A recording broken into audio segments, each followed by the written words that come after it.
এই বাবা, তুমি কুকুরের সাথে বাচ্চাকে রাখো? তোমার প্রবলেম হয় না? কুকুর থেকে তো শুনেছি মহামারী রোগ হয়। অন্তত বাচ্চার কথা ভেবে এবার তাড়াও।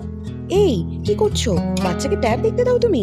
তুমি জানো না, আজকাল তো ডাক্তাররাও বারণ করে। স্মার্ট মা বাবারা কিন্তু কখনোই বাচ্চাদের ফোন বা ট্যাব দেখতে দেয় না। আচ্ছা শোনো, তুমি তোমার সকাল্লাদ এখনো যখন মেটাওনি, বাচ্চাকে নিয়ে যখন তুমি কাজেই যাচ্ছ, তোমার তো প্রবলেম হওয়ার কথা। আচ্ছা, তোমার যদি প্রবলেম নাও হয়ে থাকে, তোমার সাথে থাকতে থাকতে বাচ্চাটা তো উচ্ছলে চলে যাবে।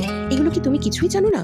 এবার কাজটা বন্ধ করো। না কাকিমা, আমি জানি না, জানতেও চাই না। আমার বাচ্চাকে আমার মতন করে আমি ঠিক মানুষ করছি।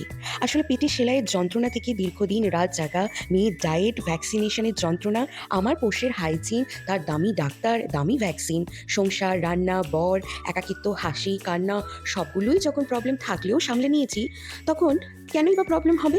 আর তাছাড়া আমার স্লো মর্নিং হোক বা আমার মেয়ে আমার সাথে কাজে যাক, সেটা সম্পূর্ণই আমার ব্যক্তিগত ব্যাপার।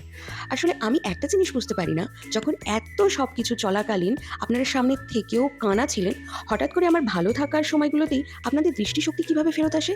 প্রবলেম থাকাটা একদম স্বাভাবিক। সকলেরই প্রবলেম থাকে। সকলের সাপোর্ট সিস্টেম, সকলের অ্যাম্বিশন সবকিছু কিন্তু ডিফারেন্ট হয়। মেয়ে হওয়ার পর আমি একটা জিনিস খুব ভালো করে বুঝতে পেরেছি। আমার মেয়েকে ভালো রাখতে গেলে আমার ভালো থাকাটা কিন্তু অত্যন্ত জরুরি।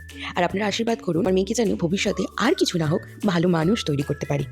নিজেরাও ভালো থাকুন, অন্যদের ভালো দেখতে শিখুন। আর সেটা যদি করতে না পারেন, স্ব ইচ্ছায় চক্ষুদান করুন। কেমন?